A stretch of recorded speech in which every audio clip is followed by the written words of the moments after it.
Assalamualaikum warahmatullahi wabarakatuh. Selamat siang.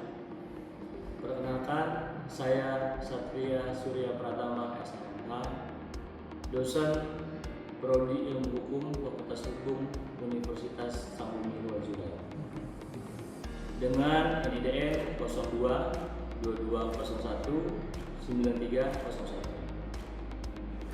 Saya mengajar di Universitas Sambumi Wajudaya sejak tahun 2020 sebagai dosen ilmu hukum Prodi Fakultas Hukum Universitas Sambumi Wajudaya. Saya mengampu mata kuliah hukum administrasi negara, di mana mata kuliah tersebut adalah mata kuliah wajib yang ada di semester 3. Capaian pembelajaran dalam hal mahasiswa mempelajari mata kuliah hukum administrasi negara yaitu mengetahui pengertian hukum administrasi negara, kemudian bagaimana mengetahui asas-asas administrasi negara dan penyelenggaraan pemerintah pusat maupun daerah berdasarkan undang-undang. Hari ini saya akan mengajar secara offline di dalam kelas. Bismillahirrahmanirrahim. Assalamualaikum warahmatullahi wabarakatuh. Waalaikumsalam warahmatullahi wabarakatuh. Selamat siang. Siang. Sejahtera kita semua. Sehat ya? Alhamdulillah. Sehat semua ya. Pada hari ini kita pertemuan berapa? Tiga. Ya. Mata kuliah hukum Administrasi negara. Untuk pertemuan yang ketiga ini saya absen dulu ya. Siapa? Jadi Al-Habis Muhammad Surya Saputra, Viola, Ratu,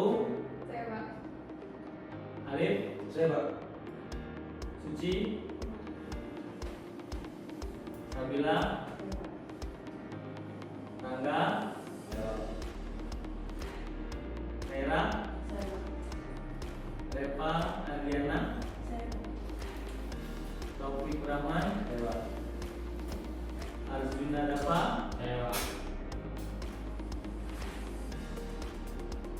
Puji Rahmat. Nggak ada ya? Sudah semua? Sudah saya absen semua ya? Berarti ya teman-teman lain ada yang izin, ada yang tidak hadir ya? Pertanyaannya. Baik, pertemuan sebelumnya kita sudah membahas pertemuan kedua, masih pada ingatnya apa? Sejarah dari hukum administrasi negara. Di pertemuan ketiga ini ya, saya akan membahas apa pengertian dari hukum administrasi negara, baik secara luas maupun baik secara arti yang sempit, maksudnya secara ringkas. Nah, ini bisa kalian lihat di slide ya, bahwa pengertian hukum administrasi negara ini luas ya. Karena apa? Dari setiap pengurusan di pemerintahan baik pusat maupun daerah itu yang utama adalah hukum administrasi negara. Nah, apa aja meliputi dari hukum tata pemerintahan, tata usaha negara, ya, administrasi pembangunan dan administrasi lingkungan, ya. Nah, kalau bicara secara sempitnya, ya, hal itu adalah hukum, ya, hukum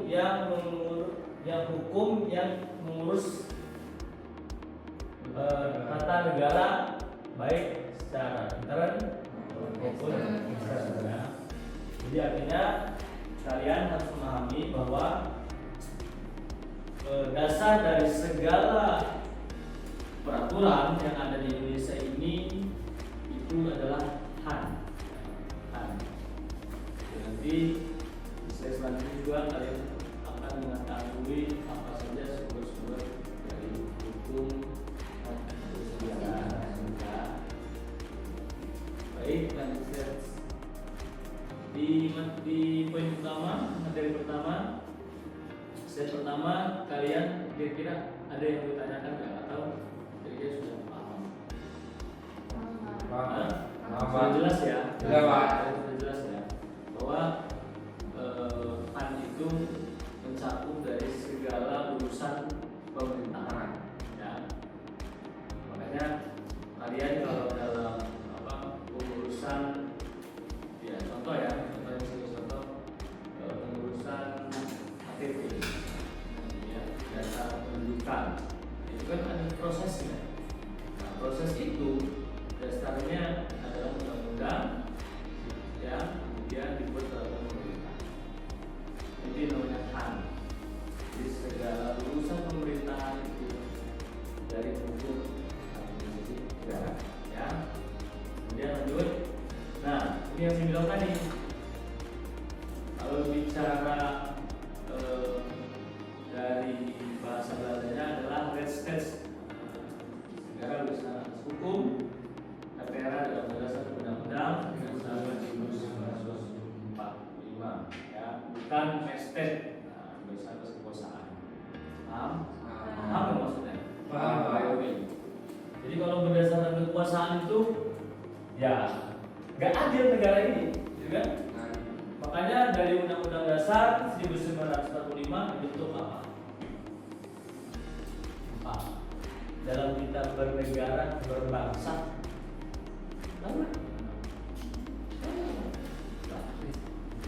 Undang-Undang Dasar 1945 alinea terakhir apa? Tahu nggak?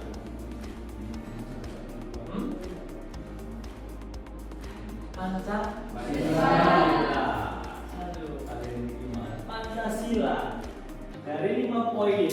Nah, ada nggak yang nggak hafal? Semua kan? Sampai yang hafal, ya kan? Nah, ada dalam berdasarkan Undang-Undang Dasar 1945 kemudian dibentuklah ya sebagai ideologi negara kita, dasar kita bernegara sebagai warga negara Indonesia adalah Pancasila, bukan berdasarkan kekuasaan. Karena dalam poin 1 sampai 5 ya, sudah itu sudah jelas. Semuanya di situ kita melaksanakan dalam kehidupan bermasyarakat, sosial, agama, budaya, ya kan? Ada dalam Pancasila, ya. Lanjut, di sini sudah paham? Paham. Di slide kedua. Nah, kita masuk ke asas-asas negara hukum. Ya, dalam asas-asas negara hukum ini ada 3, ya. Baca nggak yang di belakang? Baca. Coba kamu baca. Yang pertama asas monopoli paksa, yang kedua asas persetujuan rakyat, yang ketiga asas persekutuan hukum. Itu ya. Jadi dalam hal itu ada asas-asas negara ya. Yang pertama tadi monopoli paksa, persetujuan rakyat, persekutuan hukum. Jadi contoh begini ya. Undang-undang, seluruh undang-undang itu dibentuk oleh pemerintah ya, melalui legislatif dan eksekutif dan presiden. Itu atas persetujuan siapa? Rakyat. Iya kan? Kalau rakyat tidak setuju, terus undang-undang itu juga dibentuk untuk siapa? Ya, jadi dalam pembentukan undang-undang itu selain harus dikaji dulu, ya, dan itu juga kepentingannya untuk kesejahteraan masyarakat yang ada di Indonesia. Ya, jadi jangan sampai undang-undang itu merugikan rakyat. Oke. Nah, selanjutnya ini saya membahas mengenai sumber hukum administrasi negara, ya. Sumber hukum administrasi. Saya mau tanya dulu Siapa yang tahu sumber hukum negara? Kamu. Yang lain? Hah? Apa saja? Sumber hukum administrasi negara itu ada beberapa. Yang pertama ada Pancasila, Undang-Undang Dasar 1945, Ketetapan Majelis Permusyawaratan Rakyat atau MPR, Peraturan Pemerintah Pengganti UU, Peraturan Pemerintah, Keputusan Presiden, Peraturan Menteri dan Keputusan Menteri, Perda dan Kepkada, Jurisprudensi, Hukum Tidak Tertulis, Hukum Internasional, Keptun dan Doktrin. Iya. Nah, jadi benar tadi disampaikan ini sumber-sumbernya ya, sumber-sumber hukum administrasi juga. Makanya saya bilang tuh yang pertama apa? Pancasila, Undang-Undang Dasar 1945, sumber-sumber hukum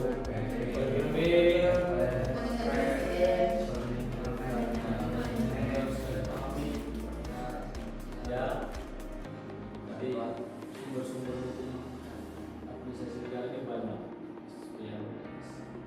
Jadi undang-undang itu nggak bisa dibentuk kalau tidak ada yang namanya Pancasila. Biasanya ada belahan gitu ya.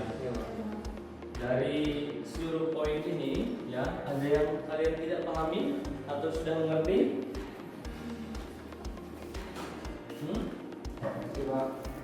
Mengerti ya? Ya Pak. Ya, karena setiap saya memberikan materi kepada kalian, jika kalian ada yang bingung atau ada yang ingin ditanyakan, langsung saja tanya. Ya, kalau kalian tidak ada menanyakan, berarti saya anggap kalian paham. Lanjut ya. Nah, kan terpisah karena pengaruh. Nah, ini Renaissance. Ini bahasa Inggris zaman gelar perang ya, ada hukum modern. Nah, itu yang tadi saya bilang kan ya, mengutamakan keperluan seluruh rakyat, kemudian bersambut dengan segala kehidupan masyarakat, menegakkan kesejahteraan umum. Kemudian tugas negara menjaga keamanan. Nah itu, ya, negara kita sampai sekarang ini masih bisa menjaga apa? Menjaga persatuan Indonesia. Karena adanya Pancasila. Makanya kalian sebagai mahasiswa penulis bangsa, harusnya dari sekarang sudah bisa mendapat informasi. Jadi saring informasi-informasi yang tidak benar. Karena negara kita ini sekarang sudah mulai dipecah belah oleh hoax, berita-berita yang tidak bisa diberikan. Ya. Makanya ada unsur kebencian. Ya, kita sesama teman bisa saling benci karena adanya perbedaan pendapat. Tapi itu pun tadi belum tentu benar berita-berita itu. Makanya kalian harus bisa menyaringnya, berita yang benar atau yang tidak. Nah, mengenai slide 4 ini kalian sudah paham? Paham ya. Lanjut ya. Nah, setelah ini saya akan membahas perbedaan antara hukum tata negara dan hukum tata negara. Ya, sebelum saya tunjukkan slide-nya, ada yang tahu perbedaan tata negara? Ada yang tahu? Atau wakil rakyat hanya berperan dalam mengatur proses pemilihan umum. Terus? Kalau untuk itu mengurus SIM. Perizinan. Jadi gini ya, HTM itu ya, kalau kalian paham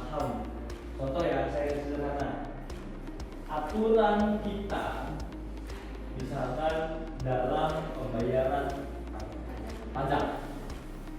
Ya, kalian makan itu bayar pajak. Penyelenggaraan bayar pajak. Ya. HTN itu fungsinya membuat aturannya. Nah, ya, ayo. Bisa contoh dalam hal pemungutan pajak dan retribusi. Kalau tidak ada aturannya, namanya apa itu? Dirampas kali oleh negara. Oke? Nah, kemudian peranangan adalah teknis, ya kan? Dalam hal pembayaran pajak. Nah, itu contohnya sederhana aja. Aturan dibentuk oleh HTN, ya, teknisnya HAN. Kemudian HAN itu petunjuk pelaksanaan aturannya. Jadi contoh, misalkan dalam hal pemungutan pajak dalam motor, itu kan sudah diatur oleh undang-undang perpajakan, ya kan? Nah, pelaksanaannya HAN, ya kan? Administrasi.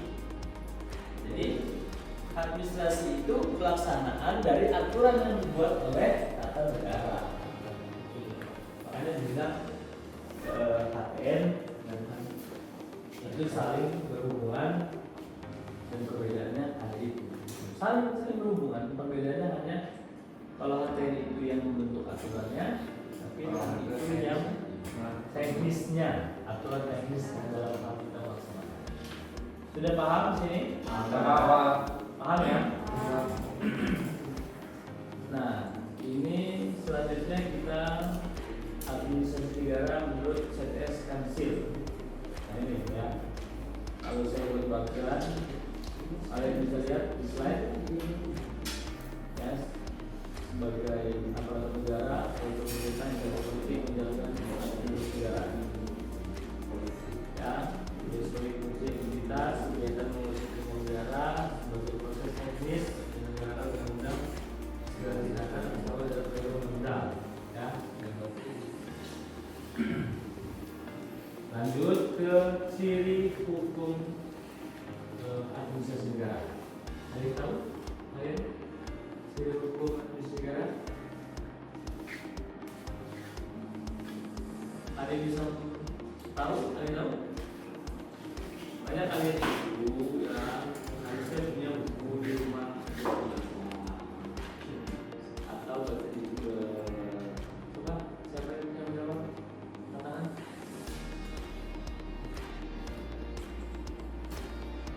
Hah? Ayo. Ini udah. Ya.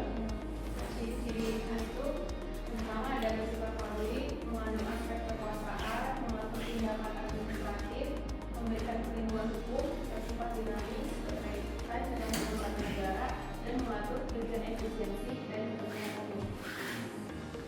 Iya, itu benar juga. Tapi kalau saya buat bagan secara singkatnya seperti ini.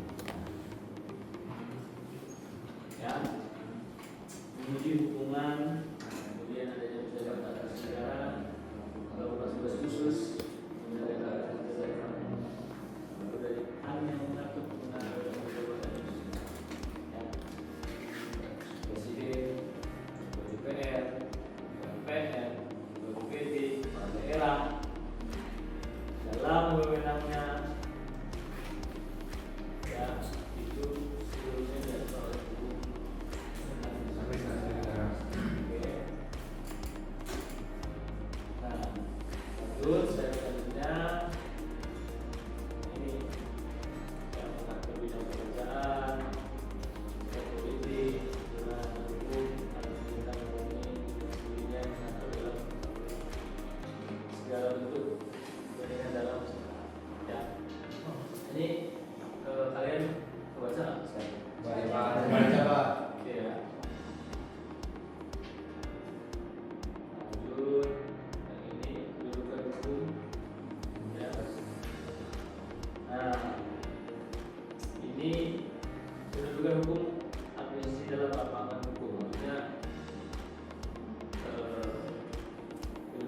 HAN, baik secara dalam perdata hukum pidana.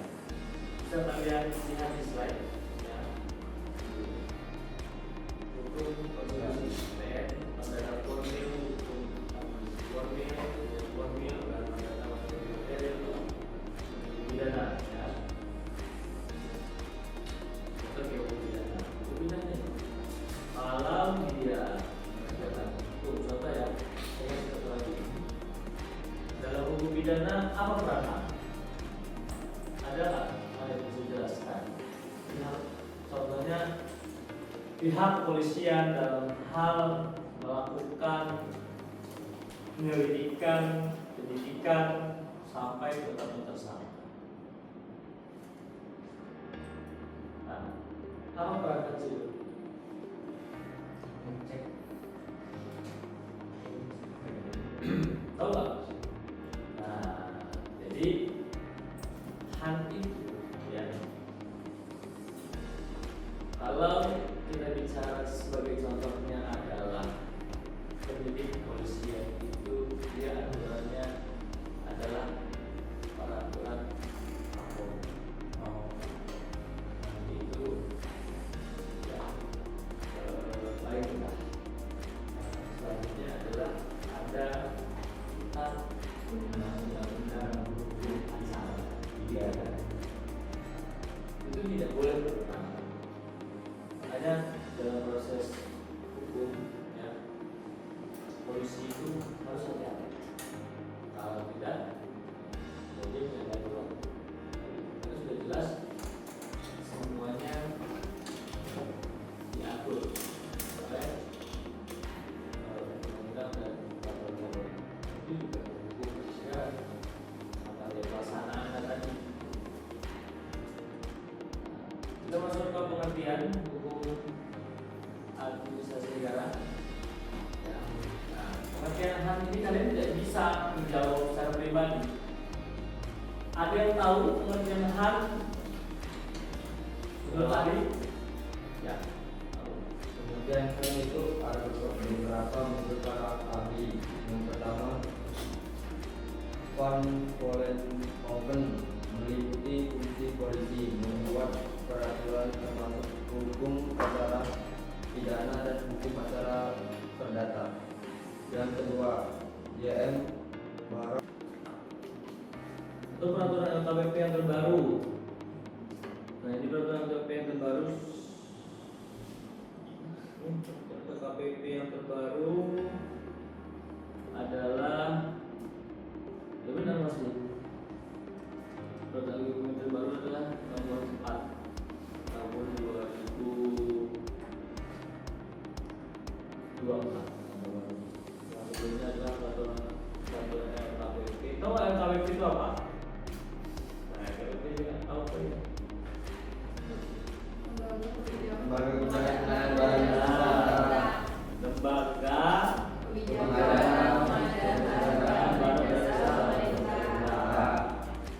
Nah, kenapa saya bilang? Nah, ini kan kalian juga bisa lihat di handphone-nya. Kenapa saya bilang ini ada kemudian depan? Saya sering meneliti ya mengenai kebijakan pengadaan barang dan jasa pemerintah. Ya, kalian buka peraturan LKPP nomor 12 tahun 2021 tentang pedoman. Nah, pedoman pelaksanaan pengadaan barang dan jasa pemerintah melalui media. Nah, ini HAN, hukum administrasi negara. Ya. Kenapa saya bilang ini sangat kuat dengan materi kita HAN? Karena di dalamnya adalah pedoman pelaksanaan pengadaan barang dan jasa pemerintah. Ya, jadi dari saya bilang, saya sampaikan kalian itu ini perkembangan teknologi. Oke, ya, perkembangan teknologi yang dulunya pengadaan barang dan jasa pemerintah itu hanya secara manual, secara perorangan, dan secara tertutup. Dengan dibentuknya peraturan presiden, kemudian peraturan LKPP, sekarang pengadaan barang dan jasa pemerintah itu terbuka untuk seluruh warga negara Indonesia. Dan bisa kalian lihat lewat web yang sudah disediakan oleh pemerintah. Nah, itu teknologi. Makanya pemerintah itu selalu ya salah satu contohnya ini ya untuk meminimalisir adanya korupsi. Oke.